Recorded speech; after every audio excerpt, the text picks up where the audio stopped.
Hey guys, so once again back at it. This time I'm going to finally be doing the videos on the games on Thursday. And I'm obviously going to start off with this video because this video I wanted to do first, but obviously this game is not until Thursday, so I did all those games first before these. But now getting into these ones. So Toronto versus Boston. So, I bet everyone's excited for this video because I know I am. So let's just get into it. So I'm going to start with the season series. So November 10th in Boston, Boston won 5-1. November 26th in Toronto, Toronto won 4-2 to tie the series at 1. December 8th in Boston, Boston won 6-3. And then January 3rd in Toronto, January 12th in Toronto, Boston won 3-2. So Boston did win the series 3-1. Does that matter now? Not at all. So anyway, goals scored, goals against for Boston, 16 goals scored, 10 against, and obviously Toronto scored 10 against 16. So Boston outscored them 16-10, which I just said. So now, obviously, looking back at last year's playoffs. So round 1, Boston had home ice, and what's happening this year? Round 1, Boston has home ice. Just exact same thing. Literally the exact same thing. I just hope history does not repeat itself. So game 1 was in Boston, where Boston won it 5-1. Game 2 was also in Boston, where Boston won 7-3, and I was like, this is ridiculous. Then Toronto won game 3 in Toronto, 4-2, to make the series 2-1. Then game 4 in Toronto, everyone was like, if Boston wins here, that's it, the series is done. And Boston did win that one, 3-1 to take a 3-1 series lead. But did Toronto go away? Nope. At game 5 in Boston, Toronto was able to come away with the victory 4-3 to force a game 6. Game 6 rolls around, Toronto was able to win 3-1 to force a game 7 back in Boston. Damn, okay. Toronto had a third period lead.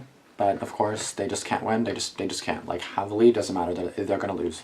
They will lose. So game 7 in Boston rolls around. Boston wins 7-4. I mean, they came back at least. That's what you gotta give them credit for. But they cannot go down 3-1 again because I don't think they'll come back again. I mean, my friend was saying that they're not gonna come back last year, and did they? They almost did. They had a third period lead in game 7, and just like they did in 2013. Just like they did last year. Let's see what happens this year. I just hope it's not on a repeat. Let's hope Toronto can win for once. Like, if it has to be in 7 games, sure, I don't care. If they win in 4 games, sure, awesome. Is that going to happen? Nope. Anyway, so going into their record. So Boston is 49-23-7. 49-23-9. They have 107 points, and they're second place in the Eastern. Central? No, whatever. They're second in that little thingy. Toronto was third in that little thingy. They're 46-28-7 with 99 points. No, sorry, they have 100 points now. So they're 46-28-8 with 100 points. I did not update it for some reason, but yeah. So Boston on the road is 20-15-6, and at home they're 29-8-3, which scares me, unless I made a typo, because I think I made a typo there. Here, let me just do the math real quick. I feel like I may have 20 plus 15 plus 6 plus 29 plus 8 plus 3. No, that's 81 games. Okay, well, looks like that's the record then. So yeah, they have a really good home record. They also have 30 wins at home, which is really good. For Toronto, away they're 23-12-5, and at home they're 23-16-2. So pretty decent record, like over 20 wins for both, which is, you know, pretty fair, whatever. But I don't know. I just don't even really know what to say. I'm just going to keep going. So Toronto is coming in losing back-to-back games, a 4-1 loss against Carolina, a 3-1 loss against Tampa, both the games at home, followed by a 6-5 shootout loss in Montreal to the end of the season. So they're 0-2. They're 0-2-1 in their final 3 games for the playoffs. So they lost the last game in overtime, but they've been out there. They lost 3 straight now. So Boston is coming in winning back-to-back games, 6-2. In Columbus, 3-0 in Minnesota, but then a loss April 6th at home against the Bolts to end the season, so they're 2-1-0 in their final three games. So looking at the goalies.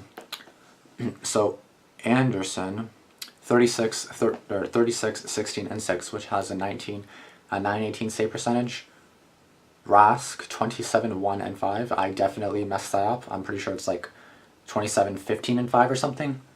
27, 1, and 5. No, that's not possible. I swear to God, that has to be a typo. No, I swear to God, that's not right. Shoot, did I write the thing here? Yes, I did. Okay, awesome. So Boston will once again have home ice like last year, so that's why I'm mainly hoping that this is not auto repeat of last year. Boston in their last 10, 6-4-0, and they've lost their last game, like I said. Toronto in their last 10, 3-4-3, and they've lost three in a row, the last one being in overtime. So now going into round one this year. So game one is going to be in Boston once again, Thursday, April 11th at 7 p.m. Game 2 in Boston, Saturday, April 13th at 8 p.m. Game 3 in Toronto, Monday, April 15th at 7 p.m. Game 4 in Toronto, Wednesday, April 17th at 7 p.m. Game 5, if necessary, will be played in Boston, Friday, April 19th. Game 6 in Toronto, Sunday, April 21st. And Game 7 in Boston, Tuesday, April 23rd. All those last 3 games, time to be determined, because we don't know if they'll be necessary. They'll be necessary. Okay, so the series has been locked in longer than any other, and anticipation for one of the best recent playoff rivalries has been brewing for weeks. In a rematch of last year's first-round matchup, Boston and Toronto finished the regular season with 3rd and 7th best records. In another other format, perhaps these two teams would meet a little later on in the bracket, but who's turning down a pressure-packed first-round meeting where the losing team has to head into the summer finishing well short of expectations? Because one of them is going to be, it's probably going to be the Leafs again. So here's a look at the Maple Leafs-Bruins matchup once again. So going into the advanced stats, so 5-on-5, Toronto has a 51.73 CF percent, which is 8th, a 54.79 goals for, which is 7th, a 9.24 save percentage, which is 7th, a 9.47 shorthanded percent, which is 3rd, and a 1.019 PDO, which is 4th. For Boston, they have a CF percent of 53.07, which is 6th. They have a 55.12 goals for, which is 4th. Their save percentage is 931 at 3rd place in the league. 730, not place, but third in the league. Their shorthanded percent is 734, which is 26th, and they have a 1.005 PDO, which is 10th. So going into the team stats, so here we go into the power play, penalty kill, goals for. So Toronto's power play has been 21.8% at 8th in the league. Their penalty kill has been 79.9%, which is 17th. They have 86 goals for, which is 4th, and 249 goals allowed, which is 20th. Boston power plays is a lot better, 25.9%. 3rd in the league, they have the exact same penalty kill as Toronto, is 79.9%, but for some reason it's 16%, it's 16th, not 17th. They have 257 goals for, which is 11th. So Toronto has scored more goals than them. I don't know how it's possible. And they have 212 goals allowed, which is 3rd, so they have a lot better. So their head-to-head record, once again, Boston is 3-1-0 against Toronto, and Toronto is 1-3-0 against Boston. So the swing part, it was 4-1. That phrase has haunted Maple Leafs fans since 2013, when the team squandered a 3-goal third period lead in Game 7 and fell to the Bruins in round 1. It was Toronto's first playoff appearance of the Salary Cup era, and what followed was another lost journey into the wilderness as they rebuilt the roster from the ground up over 3 straight miserable seasons. The arrival of Austin Matthews got Toronto back on track after being eliminated by Washington in the 27 playoff return. The Leafs again met their postseason rivals from Boston in 2018 over another 7-game series. This time, Toronto held a 4-3 lead heading into the third, when they melted away by, again, allowing 4 unanswered Bruins goals. This year's series has been locked in for a while now, and the anticipation of it has led to much nail-biting in Leafs Nation. Is this the year they can finally move past Boston? My answer, probably not. Just because I'm really negative. Okay, so, I got my hair, what the fuck? Damn. So the Toronto Maple Leafs X Factor, despite all the star power up front, Toronto's MVP is its goalie, Frederik Andersen. He was in the running for the Vezina Trophy throughout the season, but a slow finish ultimately faded away his chance. That's what should be concerning for the Leafs. He's been remarkably consistent for them over 3 seasons, finishing twice with a .918 save percentage and wrapping up at .917 in 2018-2019. Sorry, okay, so that's what should be concerning for the Leafs. He's been remarkably consistent for them over 3 seasons, finishing twice with a .918 save percentage and wrapping up at .917 in 2018-2019. This season and last, though, he's finished the season slowly. Okay. So I'm going to tell you guys some stats just to have a photo of it somewhere. Where'd it go? And it's missing, isn't it? Yep, it's missing.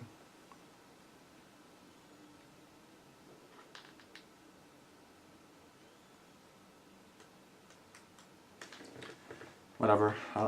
That's irrelevant.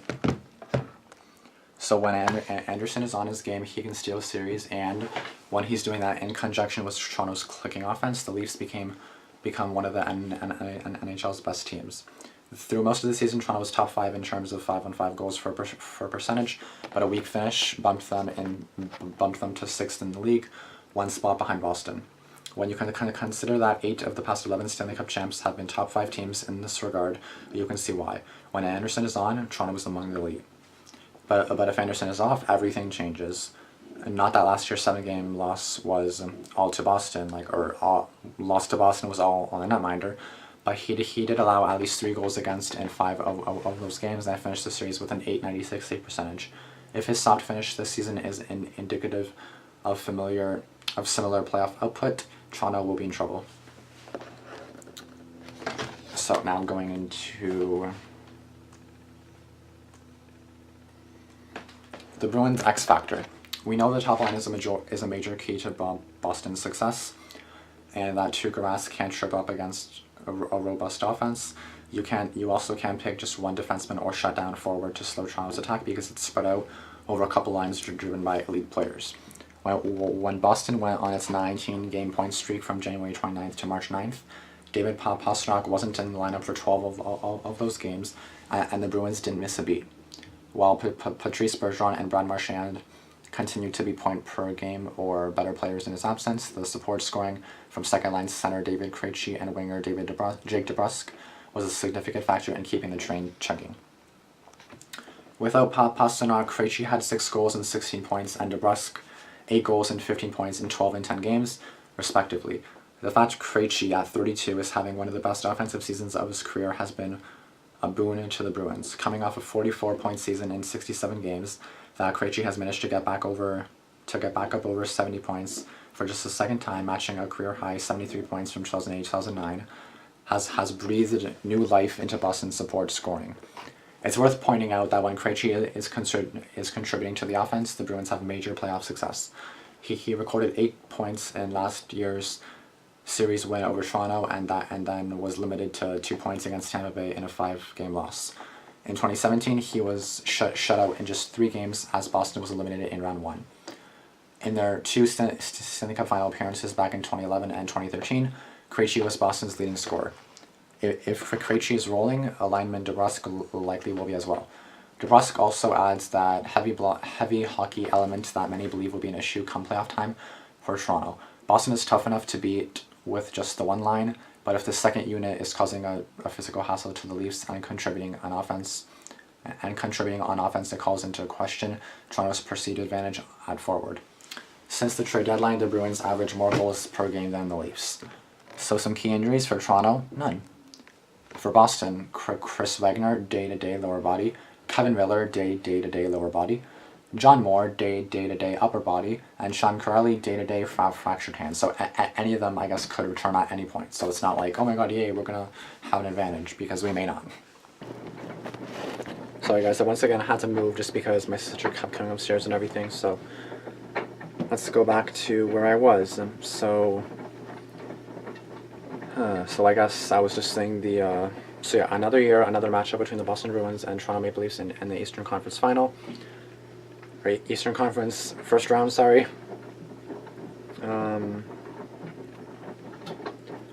So this is like another site that I got some info off of, by the way. So yeah, the Maple Leafs have been to the Stanley Cup playoffs in 4 of the past 7 seasons. They played the Bruins for the 2nd straight year and 3rd time since 2013, losing in 7 games in both years. They're hoping history does not repeat itself, which it probably will. I think every team is different, Zach Hyman said. Our team's not the same as it was last year, and their team isn't the same as it was last year. But rivalries are built on these playoff series, and fan bases don't forget playoff series.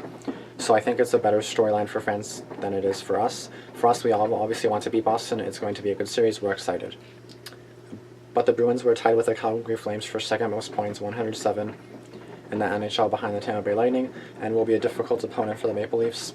Toronto went 4-7-3 in its final 14 games, ceding ground to a Bruins team that is 22-7-4 since January 29th, including a 19-game point streak, 15-0-4, from January 29th to March 9th.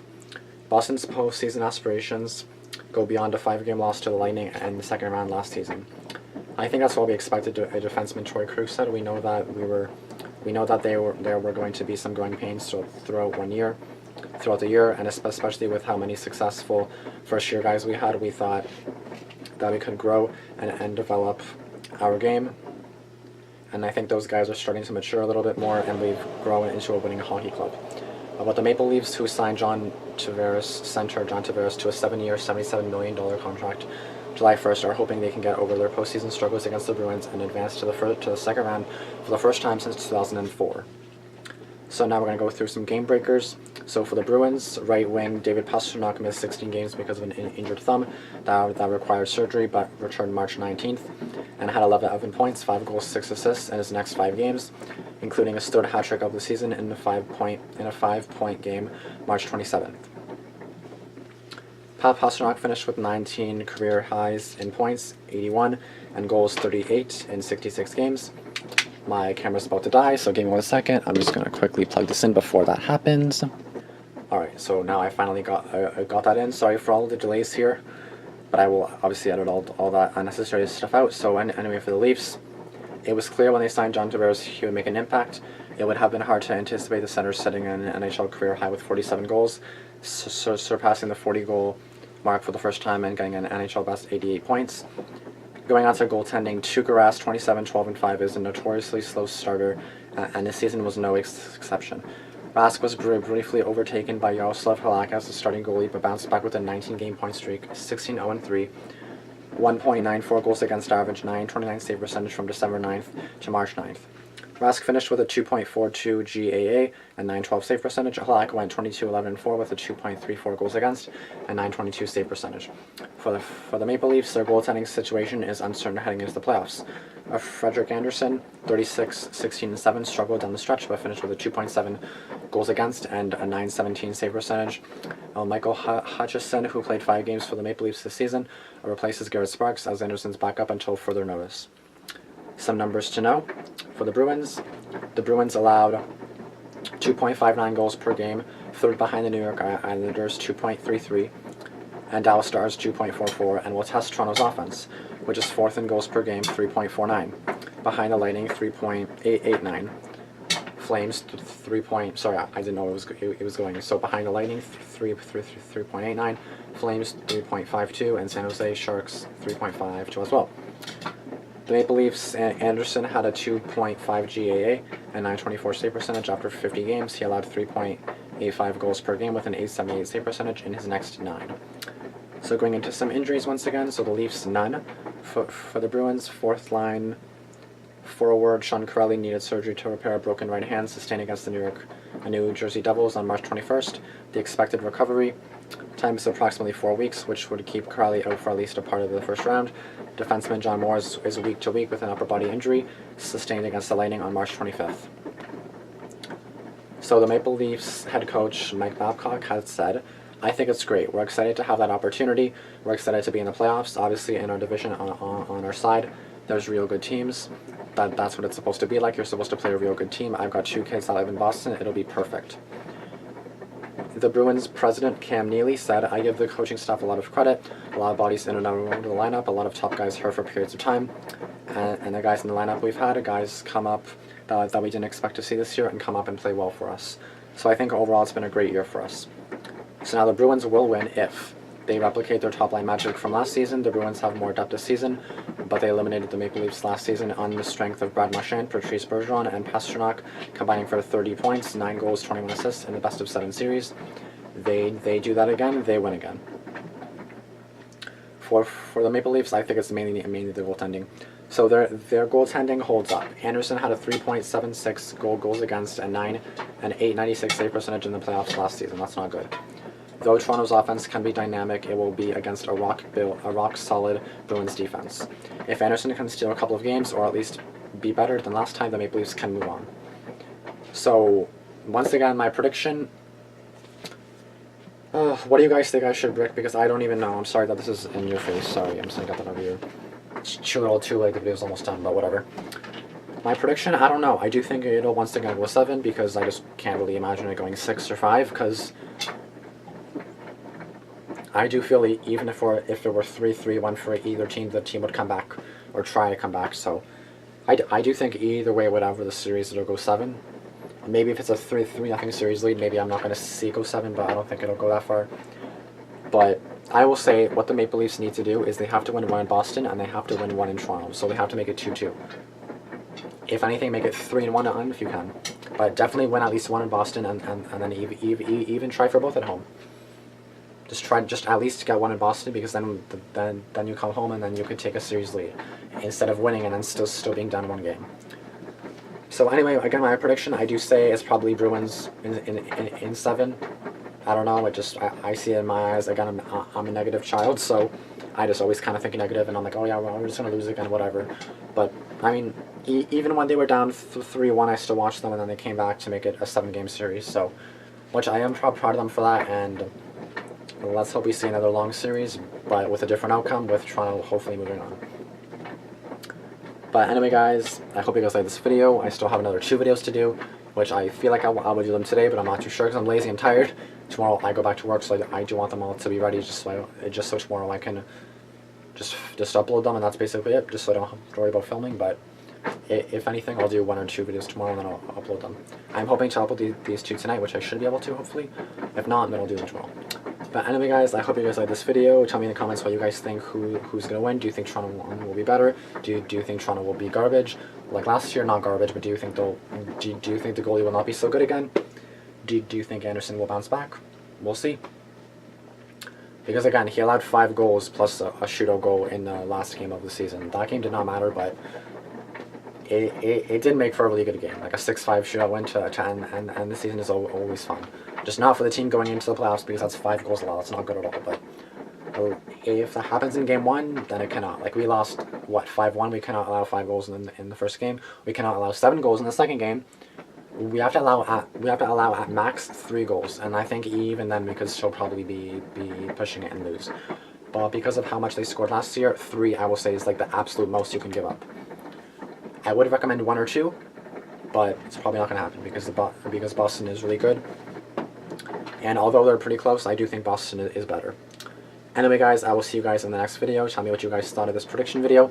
Tell me what your prediction is, and yeah, I will see you guys in the next video. And then hopefully when I do my round 2 predictions, hopefully Toronto will be there. If not, that'll suck, because that'll be the 3rd straight year in a row. That's awful. Anyway, guys, I've been talking for so long. I'm just gonna leave you guys alone. But if you're still here, thanks for watching. Love you guys. I'm still trying to get to 1K, so subscribe. That'll be awesome. And yeah, I will be doing a Raptors video soon too, by the way, so stay tuned for that. And yeah, that's basically it. So we'll see you guys in the next video. Thanks for watching.